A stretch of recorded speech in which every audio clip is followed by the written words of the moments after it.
जयति तेऽधिकम्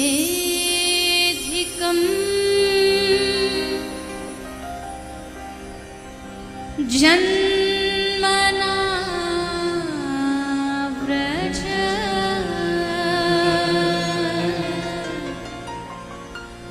श्रयत इंदिरा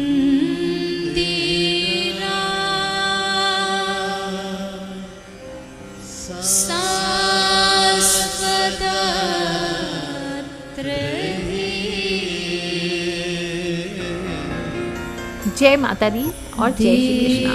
आज गोपी गीत के माध्यम से हम सब मिलकर शरद पूनम की रात को और भी खूबसूरत बनाने वाले हैं। श्रीमद् भागवत महापुराण के 10वें स्कंद के रास पंच अध्याय का 31वां अध्याय है। इसमें 19 श्लोक हैं और रास लीला के समय गोपियों को मान हो जाता है। भगवान कृष्ण ने अधिष्ठात्री देवी श्री राधा रानी और वृंदावन की गोपियों के साथ रास रचाया। भगवान ने रास में जितनी गोपियां थी उतनी ही संख्या में अपने प्रतिरूप प्रकट किए और रास में सभी गोपियों को ऐसा अनुभव हो रहा था कि भगवान सिर्फ मेरे साथ है। गोपियों को यह अनुभव उनके अभिमान में धीरे धीरे परिवर्तित होने लगा और हर गोपी को यही लगने लगा कि भगवान श्री कृष्ण मात्र मुझसे प्रेम करते हैं। तब भगवान श्री कृष्ण ने गोपियों के इस अभिमान को देखकर स्वयं को गोपियों के बीच से अंतर्ध्यान कर लिया और किशोरी जी के साथ रास तल से आगे चले गए। कुछ समय पश्चात किशोरी जी को भी अभिमान हो गया। तब ठाकुर जी श्री राधा रानी को भी छोड़कर लुप्त हो गए। भगवान उनका मान भंग करने के लिए अंतर्ध्यान हो गए और तब गोपियां उन्हें ना पाकर व्याकुल हो गई।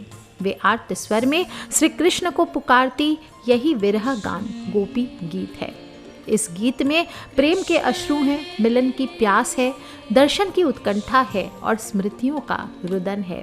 भगवत प्रेम संबंध में गोपियों का प्रेम सबसे निर्मल, सर्वोच्च और अतुलनीय माना गया है। हम लोग क्या होता है, छोटे से भौतिक जगत की वस्तु के लिए भी तड़पते हैं। कहीं हमारी कोई प्रिय वस्तु खो जाए तो घंटों तक तड़पते हैं, लेकिन यहाँ तो जीव और शिव यानी भगत और भगवान का मिलन और विरह हो रहा है, जिसमें जन्मों जन्मों तक केवल गोविंद मिलन की आस है और उसी में उन्होंने सारा जीवन बिताया है और किसी और भौतिक वस्तु की चाह नहीं की। गोपियां तो स्वयं गोविंद मिलन की प्यास में गोपी रूप में प्रकट भई है, फिर उनके विरह का क्या वर्णन किया जा सकता है। जब कृष्ण विरह की वेदना अनंत गुना हृदय में लावा की भांति प्रचंड वेग से प्रवाहित होने लगे और ज्वार भाटा के रूप में प्रस्फुरित होकर एक विस्फोट के रूप में बहने लगे, तो वह भाव गोपी गीत बन जाता है। इसलिए स्वयं गोपियों ने इस गोपी गीत को गाया है और अपनी वेदना का अविरल प्रवाह किया है। तो चलिए वृंदावन के बंसी बट पर चलते हैं, जहां श्री कृष्ण का ध्यान करते हुए गोपियों की तड़प के साथ हम आज ट्राई करेंगे कि आपको गोपी गीत सुनाया जाए। एक बार सच्चे हृदय से, दिल से आंखें बंद करके उस छलिया श्री कृष्ण भगवान का इस महारास की रात में ध्यान कर लीजिए। कस्तूरी तिलकम ललाट पटले वक्षस्थले कौस्तुभम नासाग्रे वरमौक्तिकम करतले वेणुकर कंकनम, यानी हे श्री कृष्ण, आपके मस्तक पर कस्तूरी तिलक सुशोभित है, आपके वक्ष पर दैदीप्यमान कौस्तुभ मणि विराजित है, आपने नाक में सुंदर मोती पहना हुआ है, आपके हाथ में बांसुरी है और आपकी कलाई में आपने कंगन धारण किए हुए हैं। हे हरि, आपके संपूर्ण देह पर सुगंधित चंदन लगा हुआ है और सुंदर कंठ मुक्ताहार से विभूषित है। आप सेवारत गोपियों के मुक्ति प्रदाता हैं। हे गोपाल, आप सर्व सौंदर्यपूर्ण हैं, आपकी जय हो। इस प्रकार गोपी गीत का प्रारंभ करते हैं गोप्य ऊचू। गोपियाँ विरहवश गाती है, जयति तेधिकं जन्मना व्रज श्रयत इंदिरा शश्वदत्र ही, यानी हे प्रिय, यह जो ब्रिज है ये ऐसे ही ब्रिज नहीं बन गया है, आपके जन्म लेने के कारण इस स्थान का इतना महत्व है। गोविंद, यह ब्रिज क्षेत्र जहाँ अनेक अनेक जीव मुक्ति प्राप्त कर रहे हैं, यह सब आपकी कृपा और यहाँ जन्म लेने के कारण ही है। आप बैकुंठ, गोलोक, क्षीर सागर और अन्यान्य लोकों में बिल्कुल भी सुलभ नहीं हो। आपके दर्शन और मिलन संभव नहीं है। यह तो आपकी अनुकंपा है कि आप केवल ब्रिज में ही इतने सहज रूप से मिल जाते हैं। जिनके चरण श्री लक्ष्मी जी अपने आंचल में वक्ष स्थल के पास छिपा कर रखती हैं, वही चरण कमल यहाँ ब्रज भूमि की रज में डोलते फिरते हैं। यह सब आपके यहाँ जन्म लेने के कारण और हम जैसे अधमियों पर उपकार करने के लिए ही तो हुआ है। यहाँ श्री लक्ष्मी जी भी सेवा हेतु नित प्रतिदिन आने लगी है। जो श्री लक्ष्मी जी क्षीर सागर में नित आपके कमल चरण पर पलोटती रहती है और किसी अन्य को इसके दर्शन का अधिकार भी नहीं देती, इस ब्रज में आपकी सेवा के लिए घूमती रहती है, यह आपके यहाँ जन्म लेने के कारण हुआ है। आपने ही इस ब्रज को बैकुंठ, गोलोक, स्वर्ग और अन्य उच्च लोकों से भी उच्च बना दिया है। दैत दृश्यताम दिक्षु तावकास त्वयि धृतासव त्वां विचिन्वते। यानी आपकी कृपा से बहुत से राक्षस योनि के जीव जैसे अघासुर, बकासुर, कालिया नाग और पूतना जैसे राक्षस भव से पार हो गए। जो गति बड़े बड़े महात्माओं को नहीं मिलती, वह इस ब्रज क्षेत्र में सभी को प्राप्त हो रही है। आप यहाँ जो लीलाएं कर रहे हैं, वह युगों युगों तक जीव मात्र को आनंद देने वाली है। हम गोपियाँ जो अपना सर्वस्व लुटाकर, घर बार छोड़कर ही नहीं, अपितु अपने पति और बच्चों सभी को भूलकर यहाँ वन में भटक रही हैं, केवल और केवल हे मनमोहन आपके दर्शनों के लिए ही है। हे निर्मोही छवि दर्शाई जा। शरद उदाशय साधु जात स त सरसिजोदर श्री मुषादृशा सुरत नाथ ते अशुल्क दासिका वरद निग्नतो नेह किम वध। हे हृदयेश्वर, हमारे प्राण धन, हमारे हृदय में केवल आप ही निवास करते हैं। आप हमारे हृदय के स्वामी हैं और आप ही ने अपने नेत्र कटाक्षों से हमारा वध किया है। आपके नेत्र इतने नुकीले और घायल करने वाले हैं कि हमारा हृदय इसकी पैनी धार से विदीर्ण अर्थात चीर हो गया है। एक तो आपके विरह की वेदना, ऊपर से नेत्रों द्वारा हृदय के विदीर्ण होने की पीड़ा। हम तो मर ही जाएंगी केशव। केवल अस्त्रों शस्त्रों से मारना ही मारना नहीं होता, ये नेत्रों का मारण भी मृत्यु के समान ही पीड़ा देता है। यह जो आपके नेत्र हैं, जैसे शरद ऋतु की चंद्रमा की मनोहरी चांदनी की शोभा जैसे किसी सुंदर सरोवर पर दृश्यमान होकर उर सरोवर को अति अलौकिक बना देती है, बहुत दिव्य बना देती है, ऐसे ही यह आपके नेत्रों की शोभा की चांदनी से हमारा वक्ष स्थल विदीर्ण हो गया है। हम आपके बिना तड़प रहे हैं, कहीं हमारे प्राण पखेरु ना उड़ जाएं।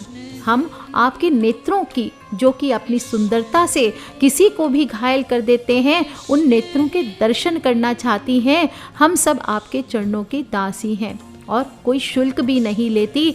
हम बिन मोल बिकानी हैं। आपकी सेवा के लिए हमें कोई उपहार या पारितोषिक नहीं चाहिए। हम तो केवल आपके दर्शनों की प्यासी हैं। प्यारे दर्शन दीजिए आए, तुम बिन रहे हो न जाए।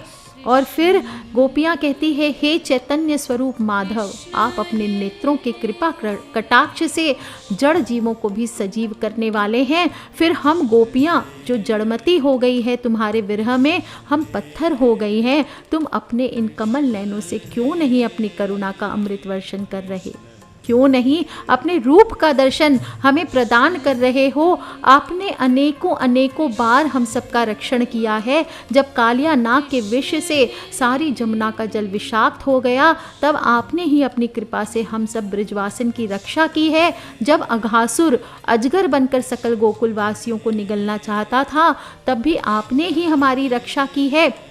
और जब इंद्र कुपित हो गया था और सकल ब्रिजमंडल को डुबाना चाहता था, भारी वर्षण आंधी का प्रचंड वेग और विद्युत की असहनीय गड़गड़ाहट से आपने ही हम सबको बचाया।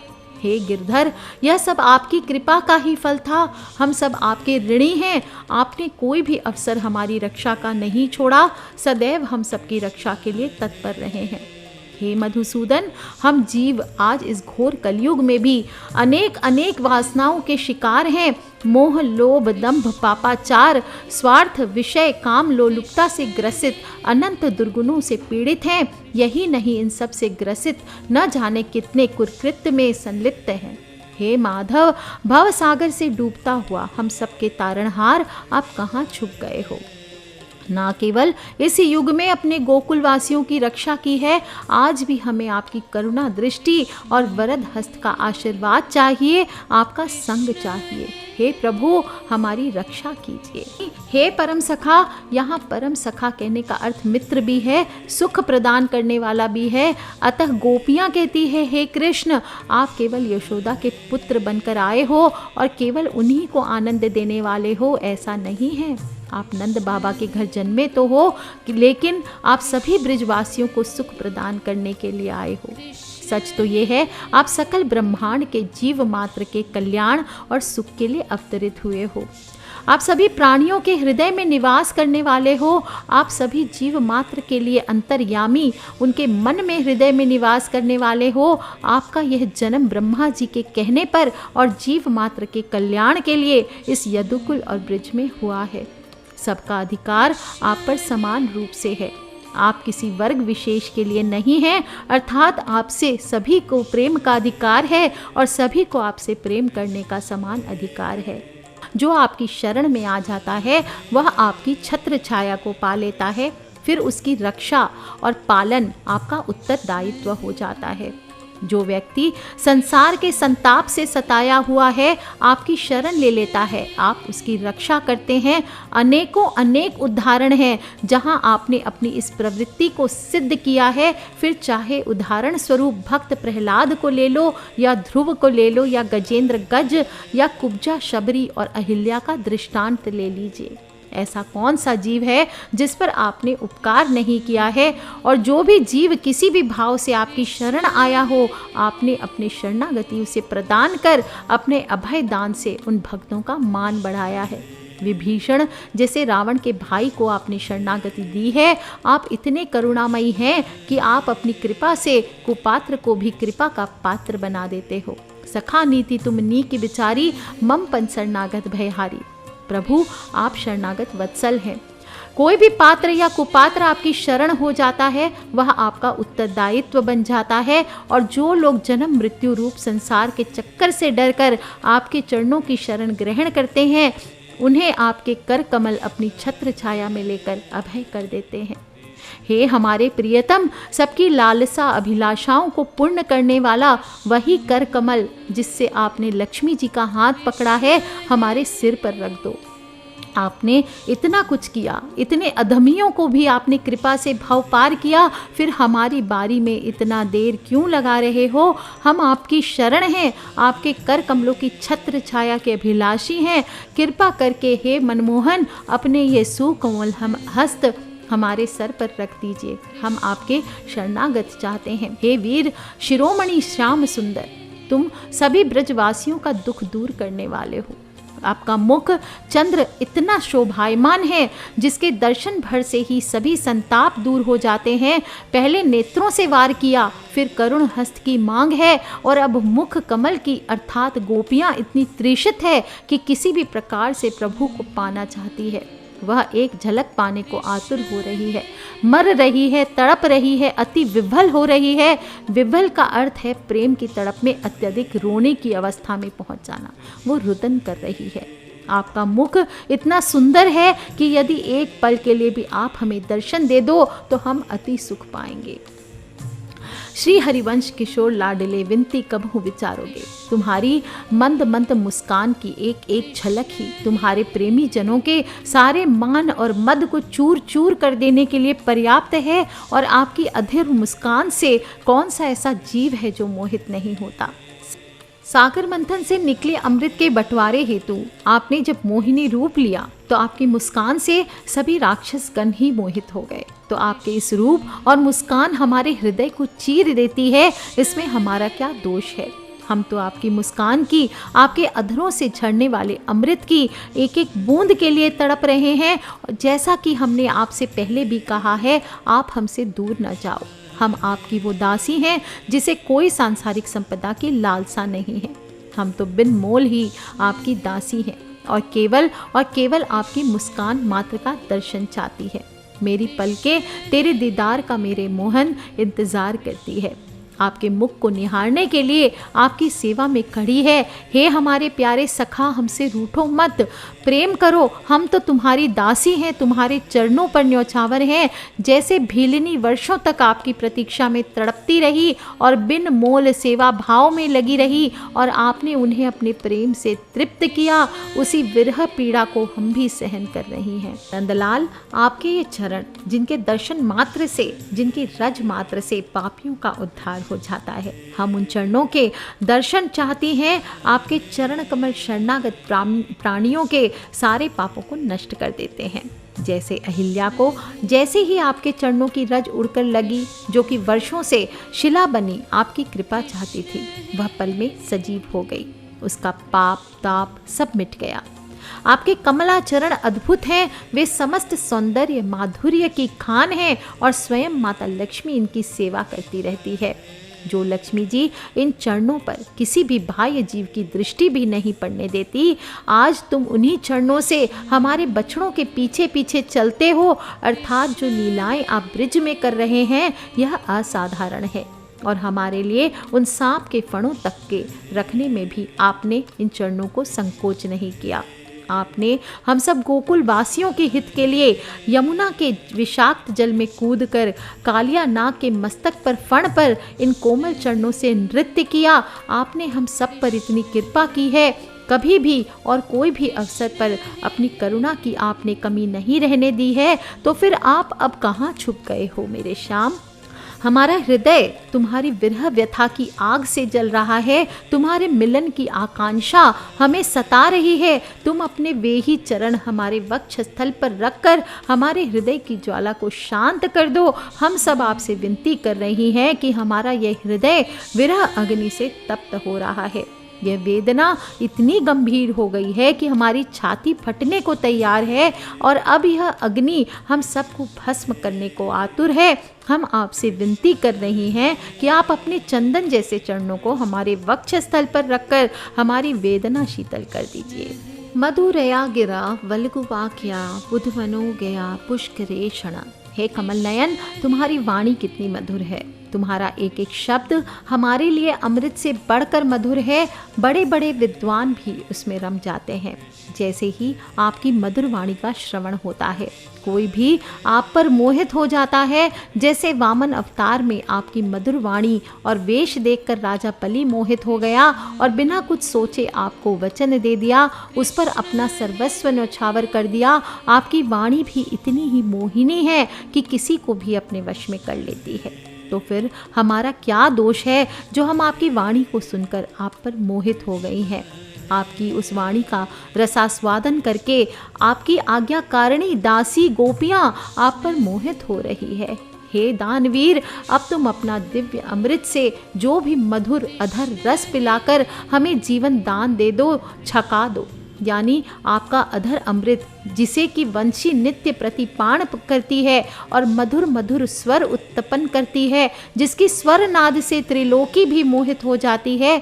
हम सब उस अधर अमृत को पाने के लिए मरी जा रही हैं। हम आपसे विनती कर रही हैं, आप हमारे जीवन की रक्षा कीजिए। हे प्रभु, आपकी लीला कथा भी अमृत स्वरूप है। जैसे आपका स्वरूप, आपका मुख, मुस्कान, वाणी, कमल हस्त चरण सुख देने वाले हैं, उसी तरह आपकी लीलाओं का चिंतन, दर्शन और श्रवण भी मंगलकारक है। विरह से सताए हुए लोगों के लिए यह सर्वस्व जीवन ही है और कथा के माध्यम से भी शब्द रूप माधव आपके दर्शन हो जाते हैं। ऐसे समय जब आप हमारे समक्ष उपस्थित नहीं हैं, किंतु कथाओं के माध्यम से उपस्थित हो जाते हैं, तो यह सब भी हमारे विरह को शांत करता है। बड़े बड़े ज्ञानी महात्माओं, भक्त कवियों ने उसका गान किया है। वह सारे पाप ताप तो मिटाती ही है, साथ ही साथ श्रवण मात्र से परम मंगल, परम कल्याण का दान भी करती है।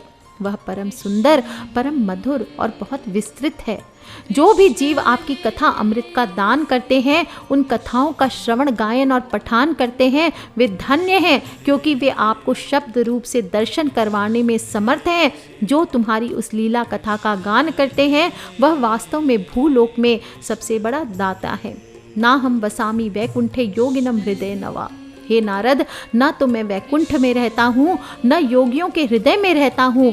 नारद संगीता में स्वयं भगवान ने कहा है, मैं तो वहाँ निवास करता हूँ जहाँ मेरे भक्त जन कीर्तन करते हैं, अर्थात भजनों के द्वारा ईश्वर को सरलतापूर्वक प्राप्त किया जा सकता है।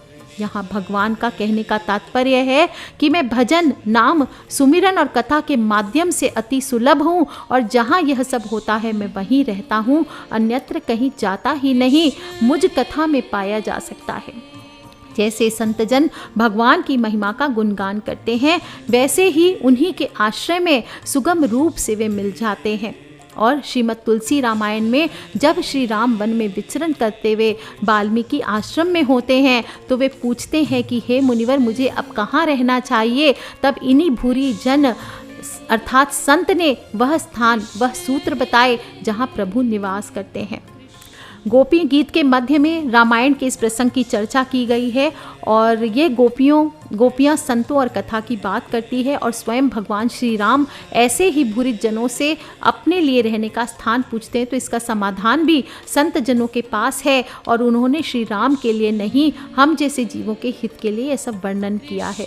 हे प्यारे, एक दिन वह था जब तुम्हारी प्रेम भरी हंसी और चितवन तथा तुम्हारी तरह तरह की क्रीड़ाओं का ध्यान करके हम आनंद में मग्न हो जाया करती थी। अर्थात गोपियाँ अपने मन की दशा व्यक्त कर रही है कि हे मनमोहन, जब आपसे हमारा मिलन नहीं हुआ था तभी हम प्रसन्न थी, आपकी विभिन्न लीलाओं के माध्यम से आपका ध्यान करती थी, और उन लीलाओं के रोमांच से ही हमें बहुत आनंद मिल जाता था। हमने कभी ऐसे प्रेम का आस्वादन चखा ही नहीं था। हम तो उसी से खुश थी, कभी माखन चोरी की लीला, कभी दामोदर लीला, कभी गोचारण लीलाओं के ध्यान से ही हमारा मंगल हो जाता था। हमने कभी विरह वेदना के बारे में सोचा ही नहीं था, उनका ध्यान भी परम मंगलदायक है। किंतु हे निष्ठुर प्रेमी, आपने ही हमें इस प्रेम का आस्वादन कराया। आप मिले, आपने ही हृदय स्पर्शी ठिठोलियाँ की, प्रेम की बातें कहीं, जिस प्रेम का हमें अनुमान भी नहीं था, उस प्रेम बंधन में आपने हम सबको बांध लिया। हमें अपने प्रेम रूप और चंचल चितवन के पाश में बांधकर बहुविधि प्रेम क्रीड़ाएं की, और हमारे हृदय के सरताज बन गए। अब हम आपके इतने आदी हो चुके हैं कि पल भर का बिछुड़ना भी वर्षों का ताप लगता है। यह बिछो हमारे प्राणों को दर्शन चाहता है। हम मरना सन्न हो गई हैं। हे छलिया, अब वे सब बातें याद आकर हमारे मन को क्षुब्ध कर रही हैं, और अगर नेहड़ा लगाकर यूं तड़पाने के लिए ही छोड़ देना था तो हमसे ऐसा प्रेम हमें सिखलाया ही क्यों। आपको एहसास भी नहीं होगा इस बात का कि हम कैसे तड़प रही हैं, क्योंकि कहीं दूर जाकर आप छिप गए हो। अगर हमारी दीनहीन दशा की जरा भी परवाह है तो आइए हमारे नज़दीक आकर देखिए। हमारे प्यारे स्वामी, हे प्रियतम, आपके चरण कमल भी सुकोमल और सुंदर हैं। गोपियाँ क्या कहती है कि कमल नयन, कमल मुख जिनके कर कमलों से है, करत कलोल प्रिय प्रियतम कमलन के कुंजन में है। कमल के ही वसन भूषण श्रृंगार सकल कमलन के हैं। कमल रूप निहार केली का भाव सभी कमली से है। हे मधुसूदन, आपकी चरणों की महिमा कैसे बताएं, जिन चरणों को लक्ष्मी जी अपने आंचल से पोंछती है, जिन चरणों को पवित्र गंगा जी प्रक्षालन करती है, जिन चरणों को राजा बलि ने अपने मस्तक पर धारण किया है, उन्हीं कमल के समान सुकोमल चरणों से जब तुम गौओं को चराने के लिए व्रज से निकलते हो, तब यह सोच कर कि तुम्हारे वे युगल चरण कंकड़, तिनके, कुश और कांटे चुभ जाने से कष्ट पाते होंगे, हमारा मन बेचैन हो जाता है। हमें बड़ा दुख होता है। गोपियाँ अपने दिल के कोने कोने से ऐसे पीड़ा उद्वेलित कर रही है कि क्या वर्णन हो, और प्रभु के एक एक अंग, एक एक लीला का वर्णन करके वास्ता दे दे करके प्रभु को यही बताना चाहती है कि वे उनको इतना प्रेम करती है कि तिल मात्र भी आपको कोई कष्ट होता है तो हमें 1000 गुना पीड़ा होती है। बार बार गोपी विरह वेदना का वास्ता देती है। कभी विनती करती है, कभी कठोर हो जाती है, कभी समझाती है, समझाने के लिहाज से बोलती है तो कभी उलाहना देती है। दिन परीक्षये नीलकुंतले वनेरुहाननम विभ्रदावृतम। हे हमारे वीर प्रियतम, दिन ढलने पर जब तुम वन से घर लौटते हो तो हम देखती हैं कि तुम्हारे मुख कमल पर नीली नीली अलकें लटक रही है, जैसे बादलों के मध्य विद्युत की रेख सी दिखाई देती है। ऐसे ही आपके नीलवर्ण मुख कमल पर लटकती हुई अलकें प्रतीत होती है, जैसे किसी सुंदर वृक्ष से लताएं लटकी हुई सुंदर दिखती है।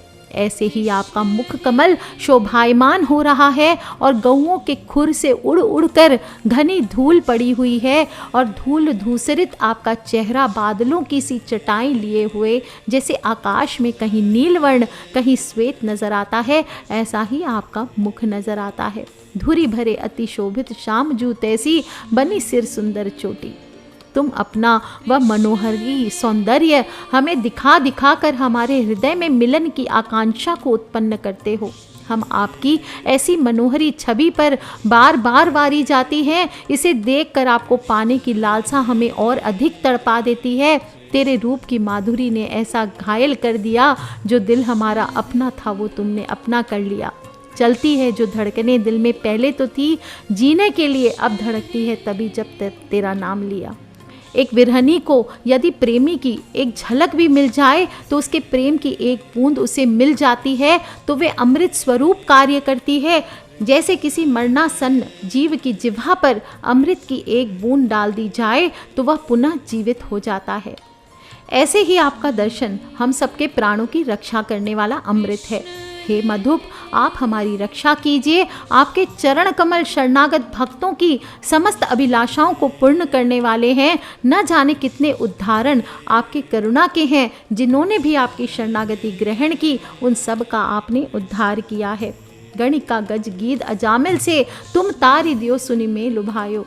शिव दीन कहे इन बातन को सुनी के श्रवणा शरणागत आयो। हे प्राण प्यारे, हे कुंज बिहारी, अब हमारे प्राण संकट में हैं, आप कहाँ छुप कर बैठ गए हो। स्वयं लक्ष्मी जी आपके चरणों की सेवा करती है और पृथ्वी के तो वो भूषण ही हैं। केवल आपके चरणों की शरण ही आपत्ति के समय एकमात्र उन्हीं चिंतन करने मात्र से सारी आपत्तियां कट जाती है। आपके चरणों को कष्ट भी ना हो और हमारा कल्याण भी हो जाए, इसके लिए हम आपसे विनती करती हैं। हे प्रभु, हे कुंज बिहारी, आप अपने उन परम कल्याण स्वरूप चरण हमारे वक्ष स्थल पर रखकर हमारे हृदय की व्यथा को शांत कर दो। आपके ये चरण बहुत ही नाजुक और कोमल हैं, आप इन्हें हमारे वक्ष पर रखिए, जिससे आपके चरणों को परिश्रम भी ना होगा और हमारे हृदय में दहकती कालकूट विष के समान हमारे प्राणों को हर लेने वाली विरह अग्नि भी शांत हो जाएगी। सुरत वर्धनम शोकनाशनम स्वरित वेणुना सुष्टु चुंबितम। इस बार गोपियों की मांग और अधिक बड़ी हो गई है। वो कहती हैं, हे श्याम सुंदर, आपके अधर गुलाब की पंखुड़ियों के समान लालिमा लिए हैं, मकरंद से परिपूर्ण प्रतीत हैं, जैसे भंवरा बावरा हुआ गुलाब से मकरंद निकालने को पंखुड़ियों को चूमता रहता है। ऐसे ही हम भी आपके गुलाब रूपी अधरों से अधरस पान को ललायत हो रही हैं। हे वीर शिरोमणि, आपका अधर अमृत मिलन के सुख को बढ़ाने वाला है। हम सबको अतिरेक आनंद प्रदान करने में यह सहायक है। अतः आप आइए और हमें ऐसा परम सुख प्रदान कीजिए, वह विरह जन्य समस्त शोक संताप को नष्ट कर देगा।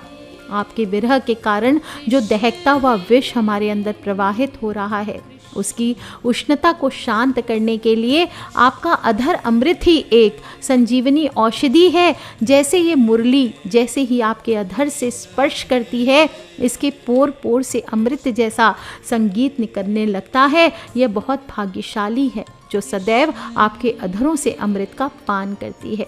कभी कभी हमें इससे ईर्ष्या भी होने लगती है कि हमारा भाग ऐसा क्यों नहीं है। यह गाने वाली बांसुरी भली भांति आपके लबों को चूमती रहती है। जिन्होंने इसे एक बार पी लिया, उन लोगों को फिर अन्य सारी आसक्तियों का स्मरण नहीं होता। ऐसा कौन अभागा होगा जिसने इस अमृत को पान करने के बाद कोई और लालसा मन में रखी हो, अर्थात जीव की सभी अभिलाषाएं शांत हो जाती है, फिर कोई कामना शेष नहीं रह जाती। अतः आप भी हम सब पर कृपा करके वही अधर अमृत हमें पिलाओ जिससे फिर कोई और कामना हमारे अंदर शेष ना रह जाए। हम मुग्ध होकर आपके रसपान से आनंदित होते रहें। जैसे मदिरा पीने वाले को मदिरा पीने के बाद होश नहीं रहता, हम भी वैसे केवल और केवल आपके ही ध्यान में रहना चाहती हैं। हमें किसी और वस्तु की चाह ही नहीं है। गोपी ने अपनी एक एक वेदना को बहुत ही सजीवता के साथ वर्णन किया और कहती है, हे प्यारे, दिन के समय जब तुम वन में विहार करने के लिए चले जाते हो, तब तुम्हें देखे बिना हमारे लिए एक एक क्षण युग के समान हो जाता है। कभी कभी तो प्राण हमारे गले तक ही अटक जाते हैं कि आप कहाँ हैं, क्या कर रहे हैं। हम अपने घर गृहस्थी बाल बच्चों का भी भान नहीं रहता। पूरा दिन इसी चिंतन में व्यतीत होता है और अखियां बिना पलक झपकाए आप जिस मार्ग से लौटते हैं वहीं बिछी रहती है। और जब संध्या के समय लौटते हैं और घुंघराली अलकों से युक्त आपका परम सुंदर मुखार बिंद हम देखती हैं, उस समय पलकों का गिरना भी हमारे लिए अत्यंत कष्टकारी होता है। आपका शोभा से युक्त धूल धूसरित मुख हमारे लिए जीवन दान बन जाता है। आपके दर्शन के बीच हमें फिर कोई और बाधा उत्पन्न करने वाली क्रिया पसंद ही नहीं। फिर चाहे हमारी पलकों का झपकना ही क्यों ना हो, क्योंकि पलकें झपकने से क्षण भर का भी दर्शन अवरुद्ध हो जाता है, हमसे सहन नहीं होता और ऐसा जान पड़ता है कि इन पलकों को बनाने वाला विधाता भी मूर्ख है। क्या दृष्टांत देकर हम आपको अपनी पीड़ा का एहसास करवाएं। हे मनोहर, आपने हमारे मन को पूर्ण रूप से हर लिया है। हे हमारे प्यारे श्याम सुंदर, हम अपने पति पुत्र भाई बंधु कुल परिवार का त्याग कर, उनकी इच्छा और आज्ञाओं का उल्लंघन कर आपके पास आई हैं। गोपियाँ बहुत ही व्यथित है। हम सारा घर बार छोड़कर तुम्हारे पीछे निकल आई हैं। हमने सकल लोक लाज को त्याग दिया है, सभी मर्यादाओं का उल्लंघन कर दिया है केवल आपको पाने के लिए। हम नहीं जानती क्या मर्यादा है, क्या सही है, क्या गलत है। हम तो केवल और केवल आपके प्रेम की प्यासी इस वन में चली आई हैं और हमारी हर चाल को जानती हैं, हर संकेत समझती हैं। तुम्हारे मधुर गान से मोहित होकर हम यहाँ आई हैं। अब तुम हमसे छल कर रहे हो, न जाने कहाँ छुप गए हो। तुम्हारे सिवा और कौन ऐसा है जो हमारे साथ ऐसा कपटपूर्ण व्यवहार कर सके। हम तो तुम्हारे प्रेम में बिना किसी मोल के बिक गई हैं और तभी तुम हमें ऐसे तड़पा रहे हो और विरह अग्नि में जलने के लिए छोड़ गए हो। अब सब गोपियाँ नाराज हो गई हैं। हे कपटी, इस प्रकार रात्रि के समय आई हुई युवतियों को तुम्हारे सिवा और कौन छोड़ सकता है। इस गहन वन में ये तुम्हें भी पता है कि कोई दूसरा व्यक्ति नहीं आ सकता और इतनी रात्रि में जब हम यहाँ आ गई हैं तो केवल तुम ही ऐसे हो जो हमें इस तरह से सता सकते हो, अन्यथा यह कोई और नहीं कर सकता। रहसि संविदम यच्च योदयम प्रहसिताननम प्रेम वीक्षणम। आप ही एक ऐसे हो जो हमारे लिए प्रेम भाव की बातें किया करते थे। अपनी मनमोहिनी बातों से हमारे भोले भाले मन को आपने आश्रित कर लिया। ऐसी चिकनी चुपड़ी मीठी मीठी वार्ता करते हो कि कोई भी तुमसे प्रेम करने लगे। फिर हम तो भोरी भारी अहिर की छोरियां गंवार तुम्हारी बातों में आ गई है। इसमें कौन सी बड़ी बात है। हे प्यारे, एकांत में तुमसे मिलन की इच्छा और प्रेम भाव जगाने वाली बातें किया करते थे, ठिठोली करके हमें छेड़ा करते थे। तुम प्रेम भरी चितवन से हमारी ओर देखकर मुस्कुराया करते थे। हम ठहरी भोली बाबरी तुम्हारी मुस्कान पर मोहित होकर अपना सब कुछ त्याग दिया और तुम्हारे पीछे दौड़ती रही। और हम तुम्हारा वह विशाल वक्षस्थल देखती थी जिस पर लक्ष्मी जी नित्य निरंतर निवास करती हैं। तुम्हारे पुष्ट गरिमामय शरीर को देखकर हम सब अत्यधिक आपके प्रेम में लालायित होती गईं। हे प्रिय, तब से अब तक निरंतर हमारी लालसा बढ़ती ही जा रही है और हमारा मन तुम्हारे प्रति अत्यंत आसक्त होता जा रहा है। हे प्यारे, तुम्हारी यह अभिव्यक्ति व्रज वनवासियों के संपूर्ण दुख ताप को नष्ट करने वाली है और विश्व का पूर्ण मंगल करने के लिए है। आपका यह रूप, यह माधुर्य, यह अलौकिक आनंद न केवल हमारे लिए बल्कि संपूर्ण विश्व में व्याप्त आपके भक्तों के कल्याण के लिए है। ये सभी के दुखों को नष्ट करने वाला है। हम आपसे कोई ऐसा उपाय या औषधि पूछ रही हैं जो संपूर्ण विश्व को शांति और आनंद प्रदान करे। यहाँ तो गोपियाँ उदार हो गई है। उन्होंने यह उन रसिकों और प्रेमियों के भले की बात की है कि हे प्रभु, आपके मिलन से हमारा तो भला हो ही जाएगा, किंतु इससे विश्व में व्याप्त आपके अनंत भक्त, उन्हें भी इस गोपी भावों से आपकी कृपा पाने का मार्ग मिल जाएगा। अतः अब आप हमें मत सताइए और हमारा हृदय आपके प्रति लालसा से भर रहा है। कुछ थोड़ी सी ऐसी औषधि प्रदान कर दीजिए जो आपके निज जनों के हृदय रोग को सर्वथा निर्मूल कर दे। उम्र भर के लिए तुझे क्या मांगना, उम्र तो आज नहीं तो कल बीत ही जाएगी। हम तो प्यारे वो तरकीब बता दो जो हर जन्म के लिए तुम्हें हमारा बनाएगी। दोस्तों, गोपियाँ कहती है आपके निज जन कौन है यह भली भांति आप जानते हैं। जिन भक्तों ने आपके लिए अपना सर्वस्व त्याग दिया, जो भक्त भूरित जन आपके कथाओं का दान और गान करते हैं, जो रसिक आपको ही अपना सब कुछ मानते हैं, ऐसे जन आपके निज जन हैं। उनका भी कल्याण कीजिए और अपने मिलन की औषधि हमें बताइए। हे श्री कृष्ण, आपके चरण कमल से भी कोमल हैं और आपके कोमल चरण इस रात्रि में कहाँ कहाँ पड़ रहे होंगे, कष्ट पा रहे होंगे, हमें यह बात सताई जा रही है। हमें केवल अपने सुख को पाने के लिए पीड़ा नहीं हो रही है, किंतु कहीं आपको लेश मात्र भी कष्ट सहना पड़ रहा हो, यह हमारे लिए असहनीय दुख का कारण है। उन्हीं चरणों से आप रात्रि के समय घोर जंगल में छिपे छिपे भटक रहे हो। क्या कंकड़, पत्थर, कांटे आदि के चोट लगने से उनमें पीड़ा नहीं होती? हमें तो इसकी कल्पना मात्र से भी चक्कर आ रहा है। हम अचेत होती जा रही हैं। उन्हें हम अपने कठोर स्तनों पर भी डरते डरते रखती हैं कि कहीं उन्हें चोट न लग जाए। आपके चरण इतने संवेदनशील हैं कि जरा सी भी उष्णता से फफोले पड़ जाते हैं। इसी कारण हम अपने हृदय पर धरती हुई भी चिंतित रहती हैं कि कहीं हमारे हृदय में प्रवाहित विरह अग्नि का ताप आपके इन चरणों को कष्ट न प्रदान करे। और आप ऐसे ही वन में भटक रहे हैं। हमने अपने वक्षों पर शीतल चंदन का लेप कर इनको ढांक रखा है ताकि आपके चरणों को शीतलता का एहसास होते रहे। फिर इसके नीचे चाहे कितना ही ताप हम सहन कर रही हों, आपको इस बात का भान न हो। हे प्यारे, प्रेम मेरा कृष्ण है, कृष्ण से मोहे प्रेम है, यही मेरा ज्ञान है, यही मेरा मान है, यही मेरी विद्या है और यही मेरा अभिमान है। हमें अपने सुख की चिंता नहीं है, क्योंकि सच्चा प्रेम लेने के लिए नहीं देने के लिए होता है। अगर प्रेमी को कोई भी कष्ट होता है तो प्रेमिका का प्रेम सत्य नहीं होता। हम आपसे प्रेम कुछ पाने के लिए नहीं, किंतु आपको सुख प्रदान करने के लिए करती हैं। उल्टो पंथ है प्रेम को, तहाँ रहो मनहारी, यश हूँ सुनी लागत बुरो, मीठी लागती गारी। यदि हमें सुख की ही कामना होती तो अपना घर बार सब छोड़कर इस अर्धरात्रि के समय बियाबान वन में, जहाँ दिन के समय भी कोई जाते हुए डरता है, आपको ढूंढती हुई नहीं फिरती। हमें तो आपके सुख की अभिलाषा है और आपके सुख के लिए ही, क्योंकि यह आपकी भी इच्छा थी कि आज की शरद पूर्णिमा की शीतल रात्रि में हम सब रास करें, और इसी इच्छा का मान करने हम बिना कुछ विचारे आपके सुख के लिए यहाँ चली आई हैं। हे प्यारे श्याम सुंदर, हे प्राणनाथ, हमारा जीवन आपके लिए है, हम आपके लिए जी रही हैं, हम सिर्फ आपकी हैं। मैड नहीं जानत रीति प्रेम की ऐसी है, प्रेम की जाति प्रेम ही है, प्रेम का धर्म प्रेम ही है, प्रेम का नियम प्रेम ही है, प्रेम का पंथ भी प्रेम ही है, और प्रेम की चाल तलवार की धार पे चलने जैसी है। गोपियाँ कहती है, निठुर भय श्याम तुम, तोरा हिय न पसीजे रे, भूल गए हम सखियन को, तुम कठोर भय रे, याद है तुमको या बिसर गए। हंस सुता की सुंदर रजनी, शरद ऋतु की चांदनी रात, रास रचाया जब हित सजनी, ऐसी क्या भूल हुई हमसो जो तुम नहीं आए मिले रे। पहले प्रेम पाश में बांध लिया, अब क्यों भूल गए रे कान्हा, अब क्यों भूल गए रे। आज के लिए इतना ही।